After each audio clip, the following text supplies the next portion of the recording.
귀한 찬양 감사합니다. 이 시간 하나님의 평강이 예배하는 모든 성도들 심령 가운데 가득하시기를 바랍니다. 우리 옆에 계신 분들에게 하나님의 평강이 가득하시기 바랍니다. 서로 한번 축복하겠습니다. 하나님의 평강이 가득하시기를 바랍니다. 잘 오셨습니다. 오늘은 5월 5일 어린이날 어린이 주일로 하나님 앞에 지켜드립니다. 그래서 오늘은 자녀 교육에 관한 말씀을 잠깐 함께 나누도록 하겠습니다.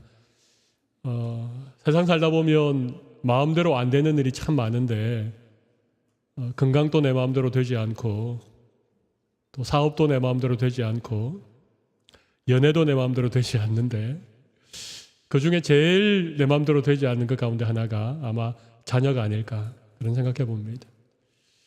내가 배 아파서 낳은 자녀인데 참 부모 마음대로 되지 않는 것이 자녀가 아닌가 그렇게 생각합니다. 자녀는 부모의 소유가 아니죠. 자녀는 부모 마음대로 이렇게도 할 수 있고 저렇게도 할 수 있는 존재가 아닙니다. 자녀는 하나님의 기업이지요. 하나님이 우리 가정에 잠깐 양육의 책임을 맡겨놓은 그런 존재가 자녀입니다. 자녀는 하나님의 것입니다. 하나님의 뜻대로 잘 양육하면 자녀가 상급이 되고 자녀가 면류관이 되지만 자녀를 잘못 양육하면 자녀 때문에 평생 마음 아파하고 눈물 흘릴 수밖에 없는 오늘은 성경적인 자녀 교육이라고 하는 주제를 가지고 특별히 사무엘상 2장에 있는 내용들을 중심으로 엘리라고 하는 가정과 한나라고 하는 가정의 자녀 교육에 관한 말씀을 함께 나누도록 하겠습니다. 이 자리에는 이미 자녀들이 다 장성하고 시집 장가가서 손자 손녀를 두신 우리 연세 높으신 부모님도 계시고 안타깝게도 오늘 이 설교를 꼭 들어야 되는 우리 젊은 부모님들은 주일학교 예배에 참석하고 계시고 아직 결혼을 하지 않은 청년들도 많이 앉아 계신데 저는 이 자녀를 어떻게 믿음으로 양육할 것인가, 자녀를 어떻게 성경적으로 잘 교육할 것인가, 이런 주제는 우리가 평생을 들여도 계속 들어야 될 말씀이라고 생각합니다. 청년들이 이 말씀을 지금부터 들어놓으면 앞으로 좋은 부모가 되리라고 생각을 합니다. 그리고 지금 또 자녀 양육은 늦지 않았습니다. 오늘 제가 드리는 말씀을 잘 들어보면 나이가 많은 부모님들이라도 이미 자녀들이 다 장성하고 시집 장가간 그런 자녀를 둔 부모들이라도 지금 또 자녀를 위해서 부모로서 해야 될 일이 있습니다. 이 일을 잘하면 하나님이 그 가정과 자녀들 가운데 분명 은혜를 주시리라고 생각을 합니다. 엘리라고 하는 사람은 마지막 사사이자 이스라엘의 제사장이었습니다. 그러니까 굉장히 중요한 직분을 가지고 있었던 사람입니다. 이스라엘이라고 하는 한 나라, 민족 전체의 지도자였습니다. 하나님을 섬겼던 제사장이기도 하지만 그들을 다스리는 사사이기도 했습니다. 그런데 이 엘리의 가정에 두 아들이 있었는데 여러분 또 아시는 것처럼 홈리라고 하는 아들과 비느하스라고 하는 두 아들이 있었습니다. 이들도 아버지를 도와서 백성들의 제사를 주관하는 제사장의 역할을 하게 되어졌습니다. 그런데 오늘 우리가 읽었던 본문 22절에 보면 엘리의 아들들은 악행을 행하였던 자였습니다. 그죠? 예, 온 이스라엘에 행한 악한 일들, 특별히 회막문에서 수정되는 여인들과 동침하였다는 것입니다. 하나님을 섬기는 거룩한 성소에서 차마 입에 담을 수 없는 악한 일을 행하였던 그런 자들이 엘리 제사장의 아들들이었다는 것이죠. 그래서 오늘 본문 25절에 보면 이들의 범죄를 하나님도 도무지 묵과할 수 없어서 하나님께서 그 아들들을 죽이기로 뜻하셨다. 하나님이 심판하셨다는 얘기입니다.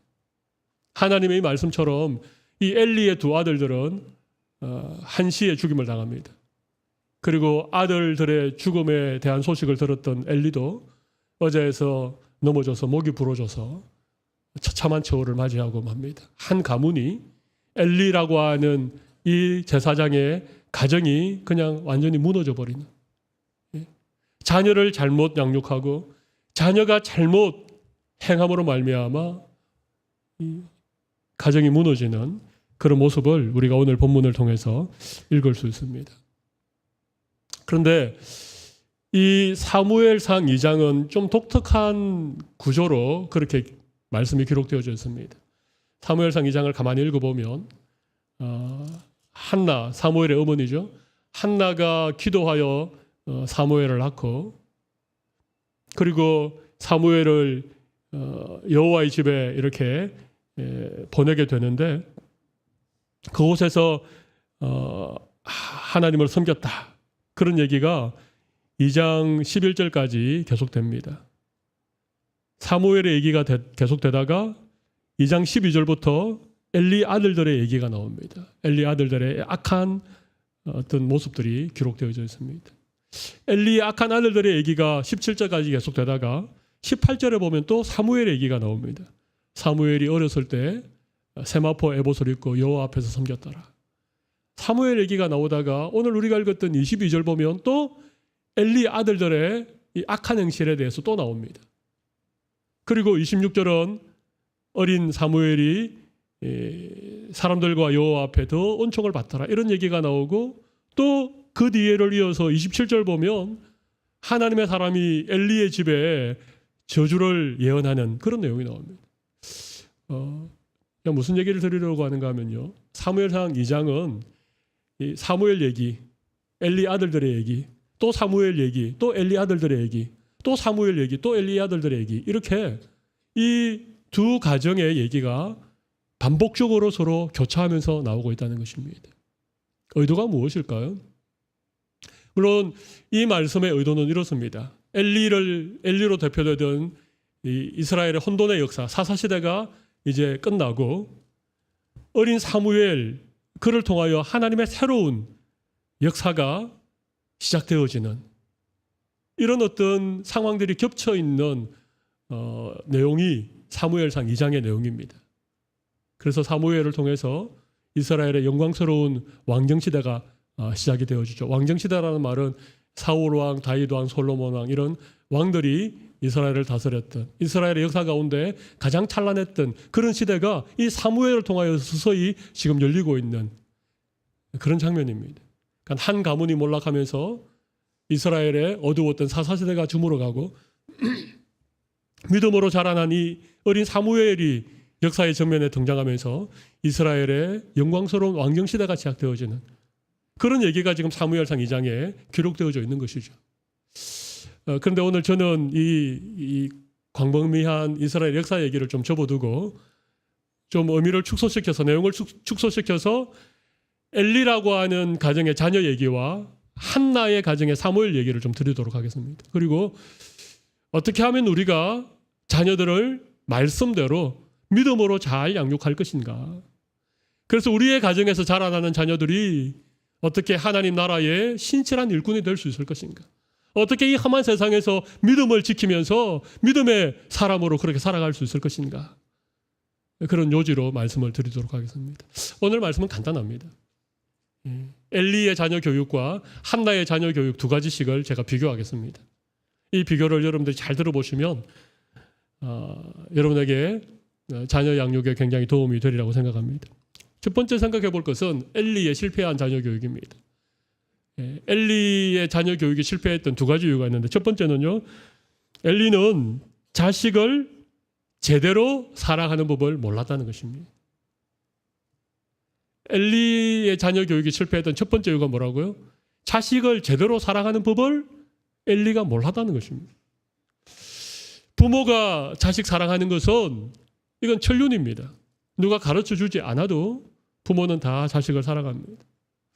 요즘 한국에서 들려오는 가슴 아픈 그런 소식들 중에는 부모가 자식을 버리기도 하고 부모가 어린 자식을 학대하기도 하고 이런 일들이 가끔 참 보도되는 것을 보면서 참 말세가 다가왔구나. 세상의 종말이 드디어 다가오고 있구나. 어떻게 부모가 자식을 버리고 부모가 자식을 학대하고. 근데 부모가 자식 사랑하는 것은 이것은 사람이라면 모두에게 있는 마음이죠. 자식 사랑하지 않는 부모가 어디 있겠습니까? 그런데 문제는 부모가 자녀를 사랑하는 법을 모른다는 것입니다. 내가 정말 사랑하는데 내 생명보다도 내 자녀가 더 사랑스러워서 내 모든 것을 자녀에게 다 주고 싶은데 남들보다 더 잘 먹이기도 싶고 더 잘 입히기도 싶고 더 좋은 교육을 받게 하고 싶기도 하고 자녀가 원하는 것이라면 무엇이든지 다 해주고 싶은 마음이 부모에게 있는데 문제는 그렇게 하는 것이 과연 자녀를 제대로 사랑하는 것일까? 엘리는요 자식 사랑하는 법을 몰랐습니다. 제가 그렇게 말씀드릴 수 있는 이유가 있습니다. 우리 오늘 본문 뒤에 있는 사무엘상 2장 29절 말씀 보시면 이런 얘기가 나옵니다. 너희는 어찌하여 내가 내 처소에서 명령한 내 재물과 예물을 밟으며, 그 다음 중요한 얘기입니다. 내 아들들을 나보다 더 중히 여겨. 이게 무슨 얘기입니까? 엘리는 자기 자식들을, 홈리와 비느하스 두 아들을 하나님보다도 더 중하게 여겼다는 말입니다. 여기 중하게 여긴다는 말은 더 소중하게 여겼다, 더 귀중하게 여겼다 이런 얘기 아니겠습니까? 이 말을 조금 다르게 표현하면 엘리는 하나님보다도 자식들을 더 사랑했다는 것입니다. 여러분 이게 자식 사랑하는 것입니까? 이게 자녀를 제대로 사랑하는 믿음의 부모의 모습입니까? 그렇지 않다는 것입니다. 자식을 아무리 사랑해도 하나님보다 사랑하면 그 사랑이 자녀에게 독이 됩니다. 자녀를 망치게 됩니다. 엘리는 자식들을 믿음으로 키우려고 그렇게 했겠죠. 그러나 하나님보다도 더 소중하게 여겼다는 것입니다. 그래서 엘리의 두 아들들은 불량자가 되었습니다. 악한 일을 일삼는 그런 사람이 되어버리고 말았다는 것입니다. 두 번째 이유가 있습니다. 두 번째 이유는 엘리는 자식들에게 하나님을 제대로 가르치지 못했다는 것입니다. 엘리가 자녀 교육에 실패했던 두 번째 이유가 뭐라고요? 자식들에게 하나님을 제대로 가르치지 못했다는 것입니다. 제가 그렇게 말씀드릴 수 있는 근거가 있습니다. 2장 12절 말씀 보면 엘리의 아들들은 행실이 나빠. 그 다음 뭐라고요? 여호와를 알지 못하더라. 여러분 이게 말이 됩니까? 엘리가 누굽니까? 제사장 아닙니까? 엘리의 아들들이 누굽니까? 아버지의 뒤를 이어서 제사장의 역할을 하던 사람 아닙니까? 하나님께 제사를 드리고 제물을 가져오면 그 제물을 어떻게 잡아서 피를 빼고 어떻게 각을 떠서 어떻게 제사를 드리는지 하나님을 제사하는 일에 수종 들었던 제사장이라고 하는 이 엘리의 아들들이 하나님을 알지 못했다는 게 이해가 되십니까? 근데 성경은 분명히 그들은 엘리의 아들들은 하나님을 알지 못했다 그렇게 말하는 것입니다. 하나님을 알죠. 하나님을 지식적으로 압니다. 하나님의 이름이 누구인지, 하나님이 제사를 어떻게 받으시는지, 적어도 하나님께 제물을 드리려면 어떤 과정과 어떤 절차를 통해서 제물을 드려야 되는지 이런 것들은 엘리의 아들들이 잘 알았습니다. 그런데 여기서 엘리의 아들들이 여호와를 알지 못했다라고 하는 이 말씀의 의미는 하나님을 인격적으로 알지 못했다는 것입니다. 하나님을 숨기는 일에 종사하는 제사장들이었지만 그들은 하나님을 몰랐던 자들입니다. 엄청난 얘기죠. 저는 이럴 수 있다고 생각합니다. 제가 목사인데 제가 설교도 하고 성도들에게 말씀을 가르치는 일을 제가 하는데 제가 하나님을 모르고 할 수 있다고 저는 생각합니다. 성경을 열심히 연구하고 성경에 나오는 하나님에 관한 말씀들을 잘 정리하면 얼마든지 이론적으로 지식적으로 가르칠 수 있죠. 근데 내가 정말 하나님을 만나지 못하고 하나님을 인격적으로 경험하지 못했다면 하나님에 대한 지식을 전달할 수는 있지만 하나님을 보여주거나 내가 경험한 하나님을 여러분에게 알려주지 못하면 그럴 수도 있지 않겠습니까? 하나님을 가르친다고 하나님을 알게 되는 것은 아닙니다. 엘리가 자녀들에게 제사법을 가르치지 않았겠습니까? 회막에 들어갈 때는 어떤 옷을 입어야 되고 어떤 행동을 하면 되지 않고 이런 거 가르치지 않았겠습니까? 근데 그게 하나님을 가르친 게 아닙니다.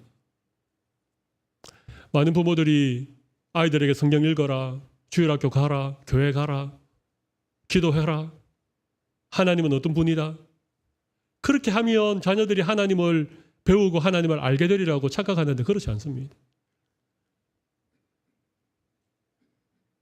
믿음을 보여줘야 됩니다. 내가 믿는 하나님을 자녀들에게 보여줄 수 있는, 예.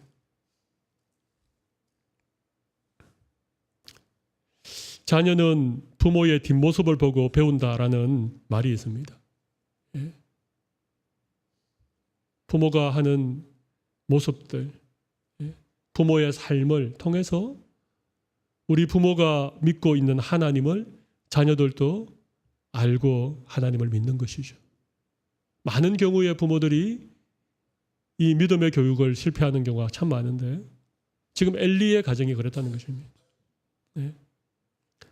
엘리의 자녀 교육이 실패했던 두 가지 이유는 첫 번째는 제대로 사랑하는 법을 몰랐기 때문이고 또 하나는 제대로 하나님을 가르치지 못했기 때문에 그들은 하나님을 알지 못하는 성막에서 악을 행하는 그런 아들들이 되었고 결국 하나님의 심판을 받아서 이 가문이 멸망해가는 그런 안타까운 모습을 보여주는 것입니다. 이에 반해서 한나는 제대로 자녀를 믿음으로 키웠던 여인입니다. 그러면 한나의 자녀 교육은 어땠는가? 제가 똑같이 두 가지로 얘기를 드리겠습니다. 제대로 자식 사랑하는 법을 몰랐던 엘리에 비해서 한나는 자녀를 제대로 사랑했다는 것입니다. 자녀를 제대로 사랑했다는 것입니다. 제가 한번 여쭤보겠습니다. 부모가 자녀를 사랑하는 제일 좋은 방법이 뭐겠습니까? 믿음의 부모가 자녀를 위해서 할 수 있는 최고의 사랑이 뭐겠습니까? 그렇죠, 여러분. 기도입니다. 기도. 부모가 자식에게 해줄 수 있는 것은 다른 게 아닙니다. 물론 먹여주고 재워주고 입혀주고 공부시켜주고 그러나 그것은 부모라면 누구라도 하는 일이지만 정말 자녀를 제대로 사랑하는 부모라면 자녀를 위해서 기도하는 것입니다. 한나는 기도의 어머니였고 기도로 아들을 낳았고 기도로 아들을 양육했고 아들을 위해서 평생 동안 기도했던 여인이 한나입니다. 사무엘상 1장 27절 말씀 보면 이런 말씀이 있습니다. 이 아이를 위하여 내가 기도하였더니 이 아이를 위하여 내가 기도하였더니 내가 구하여 기도한 바를 여호와께서 내게 허락하신지라. 그렇습니다. 한나는 기도로 아들을 낳았고 그 아이가 젖을 뗄 때까지 어머니의 품속에 어린 사무엘을 안고 있으면서 늘 기도했던 기도의 어머니였습니다. 이게 자녀를 제대로 사랑하는 것이죠.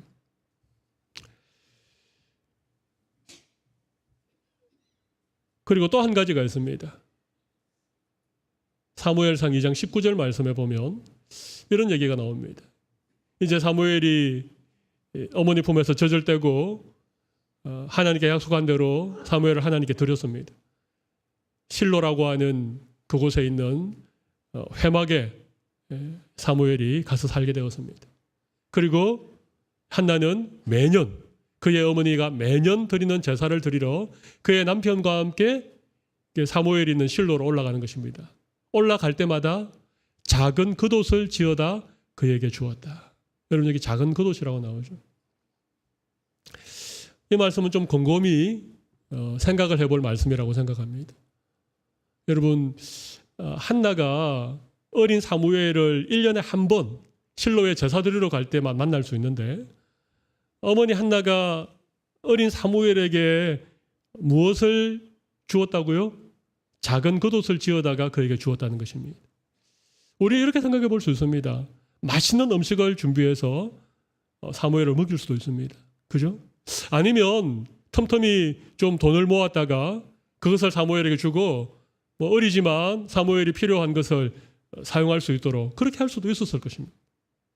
아니면 그 회막에서 생활하는 동안 필요한 것들, 필요한 물품들 이런 것들을 준비해서 사무엘에게 줄 수도 있었습니다. 그런데 한나는 그렇게 하지 않고 작은 겉옷을 지어서 해마다 그곳에 갈 때마다 사무엘에게 입혔습니다.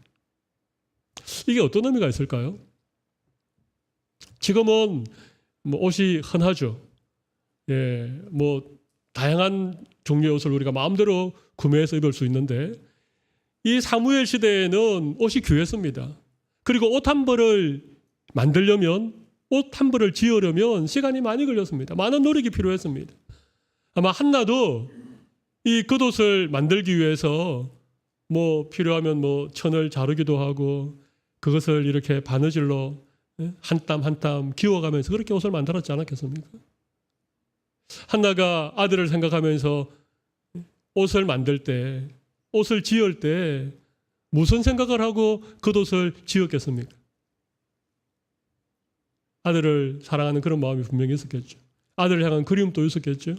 너무너무 보고 싶은 그런 마음도 있었겠죠. 그런데 저는 단연코 한나가 아들을 생각하면서 겉옷을 지을 때마다 한 땀 한 땀 바느질을 할 때마다 아마 기도했을 것입니다.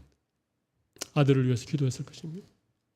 그게 한나가 해줄 수 있는 최선의 것이었으니까요. 그렇게 기도로 만든 그 겉옷을 가져다가 어린 사무엘에게 입히는 그 한나의 마음을 생각해 보십시오. 여러분 이게 사랑이죠. 여러분 이게 진짜 사랑입니다. 이건 돈으로 해결하는 게 아니잖아요. 이건 뭐 부모가 가지고 있는 어떤 권력이나 그런 것을 가지고 해결하는 게 아니지 않습니까?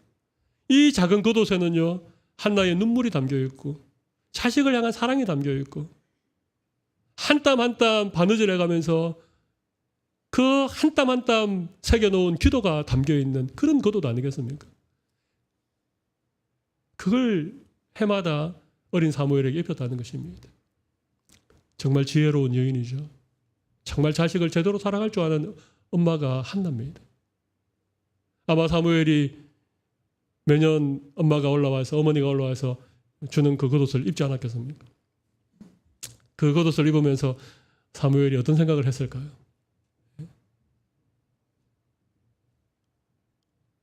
아마 어머니의 채취가 느껴졌는지도 모르겠습니다.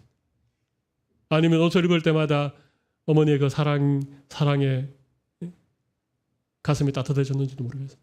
아무튼 매년 겉옷을 지어 입었다 이 얘기는요. 이게 작은 겉옷이라고 하니까 물론 아이가 작기 때문에 작은 겉옷이지만 여기 작다라는 말은요 보잘것없다 그런 얘기 아니겠습니까? 대단한 것은 아니었지만 그러나 작은 겉옷을 지으면서 한나가 아들을 사랑하는 마음을 그 겉옷에 담아서 그것을 아이에게 입혔을 때 여러분 이 사무엘이 어떻게 잘 자라지 않을 수 있었을까요? 사랑이라고 다 좋은 것은 아니죠. 모든 것을 다 들어주고 원하는 것을 다 해주는 것만 사랑이 아닙니다. 형편이 어려웠을 때 가난한 시절에 부모들이 자식 키우면서 그것도 하나도 아닌 4-5을 키우면서 아이들에게 충분히 먹이지 못해서 그런 안타까운 마음을 가지고 자녀들을 그래도 사랑하고 그렇게 키웠던 그런 부모 밑에서 자라난 자녀들이 다 잘 되지 않습니까? 그런 가난한 가정에서 많은 형제들 속에서 부모가 어려운 가운데도 정말 자식을 제대로 사랑해서 좀 절제된 사랑으로 다 표현하지 못하지만 진심이 담겨있는 그런 사랑으로 자녀들을 사랑해서 키워놓은 그런 자녀들이 위대한 신앙의 인물도 되고 한 시대를 감당하는 그런 사람도 되지 않았습니까? 근데 잘 사는 집에서 그냥 좋은 대접 받으면서 그런 사람들 중에 인물이 안 난 것은 아니지만 제가 요즘 생각해 보면 이렇게 요즘 우리 젊은 가정에 아이들 한둘밖에 없는 그리고 예전보다 경제적으로도 훨씬 넉넉해진 그런 가정에서 자녀들을 양육할 때, 또 부모가 자녀를 사랑하고 사랑으로 아이들을 키울 때, 과연 이 한나가 사무엘에게 겉옷을 지어주면서 아이를 위해서 기도하고 정말 사랑의 수고를 담고 어머니의 마음을 담아서 그렇게 겉옷을 지어주는 그런 사랑으로 자녀를 양육하는 부모들이 과연 얼마나 있을까?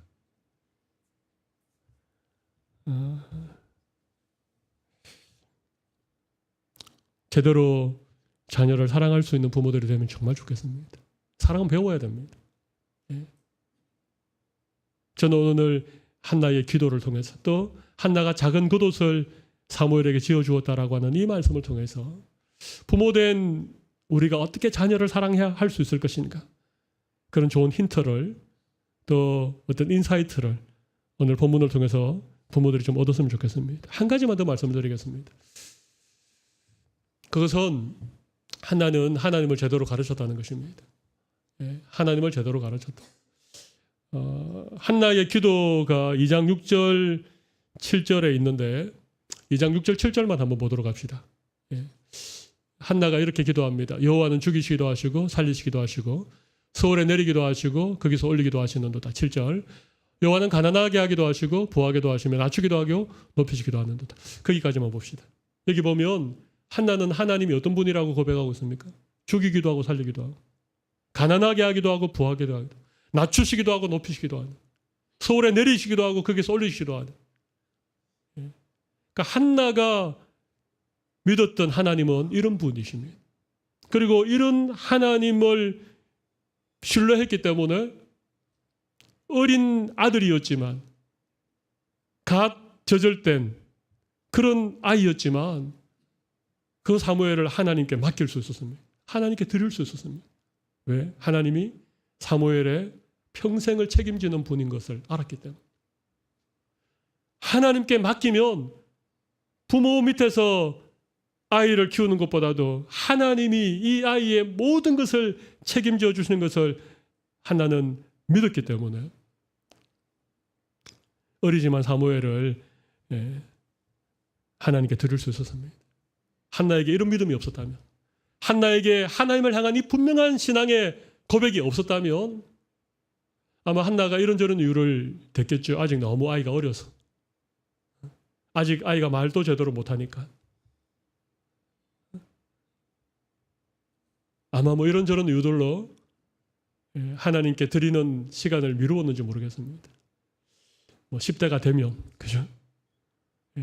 10대는 한창 반항 기이고 부모의 손길이 필요하니까 10대 후반이 되면, 아직 10대는 미성년자니까 성인이 되는 20살이 되면, 아마 그렇게 차일피일 미루고 사무엘을 하나님께 드리기를 만약 미루었다면 어떻게 되겠습니까? 아마 사무엘서도 기록이 안 됐을 것이고 사무엘이라고 하는 위대한 사람도 태어나지 않았을 것입니다. 존재하지 않았을 것입니다. 그러나 한나는 하나님을 분명히 믿었습니다. 그리고 어리지만, 갓 젖을된 어린아이지만 그 아이를 하나님께 맡겼습니다. 하나님께서 사무엘을 책임지시고 그를 정말 정말 위대한 하나님의 선지자로 그렇게 세우셔서 이스라엘의 새로운 역사를 펼쳐가는 일에 사무엘의 인생이 쓰임받게 됐습니다. 하나님께 맡기는 것, 그 믿음의 행위죠. 이건 하나님을 이론적으로 설명하는 것과 하나님이 이런 분이야라고 가르치는 것과 내가 믿는 그 하나님을 100% 신뢰하고 저절 갓된 어린아이를 하나님께 맡기는 것과는 전혀 다른 얘기입니다. 믿음은요, 보여주는 거예요. 믿음은 가르치는 게 아닙니다. 하나님에 대하여 아이들에게 가르치기 이전에 내가 믿는 하나님을 아이들이 볼 수 있도록 하는 것, 이게 아이들에게 하나님을 알게 하는 그런 자녀 양육인 것이죠. 엘리는 이걸 실패했습니다. 엘리는 제사법은 가르쳤지만, 하나님께 제사하는 법을 가르쳤지만 하나님을 보여주지도 못했습니다. 그러나 한나는 그가 기도할 때 고백했던 그 하나님 그대로를 사무엘에게 믿음으로 보여준 것입니다. 참 어려웠습니다. 부모 노릇하기가 얼마나 어려운지. 자녀들 앞에서 내가 믿는 하나님을 보여준다는 게 얼마나 어렵겠습니까? 교회에서는 신앙 좋은데 가정에서는 자녀들을 실망시키는 그런 부모들이 얼마나 있습니까? 물론 우리 모두 이중적인 면이 있죠. 교회에서는 집사고 장로고 권사고 목사지만 집에서는 그런 모습을 보여주지 못할 때가 많이 있죠. 그런 것들 때문에 우리의 자녀들이 하나님에 대해서 알지 못한 채 그렇게 자라날 가능성이 많다는 것입니다. 자녀를 잘 양육하는 두 가지 비결은 하나는 자녀를 위해서 기도하는 것입니다. 또 하나는 하나님을 보여주는 것입니다. 내가 정말 하나님 믿고 살아가는 내 삶을 자녀들에게 보여주는 것입니다. 이 두 가지가 쉽지 않습니다. 그러나 부모가 다른 거 못해도 남들만큼 돈이 많아서 좋은 공부 못 시켜줘도 내가 정말 자녀를 사랑하는 마음으로 자녀를 위해서 정말 기도하는 부모라면 그리고 자녀 앞에서 내가 믿는 그 하나님을 보여줄 수 있는 그런 믿음을 자녀들에게 보여줄 수 있는 부모라면 저는 그런 가정에서 자라나는 자녀들의 삶을 하나님이 책임져 주신다고 생각합니다. 자녀는요, 부모가 키우는 게 아닙니다. 자녀는 하나님이 키워주시는 것입니다. 하나님이 책임져 주시는 자녀야말로 제대로 믿음으로 자라나서 믿음의 사람이 되는 것 아니겠습니까? 부모가 해줄 수 있는 게 뭐가 있겠습니까? 우리는 기껏 그냥 먹여주고 재워주고 입혀주는 것, 그거 말고 부모가 자식에게 뭘 해줄 수 있겠습니까? 정말 부모가 자녀를 사랑한다면 오늘 한나가 사무엘에게 했던 것처럼 그런 마음으로 자녀를 양육해 보십시오.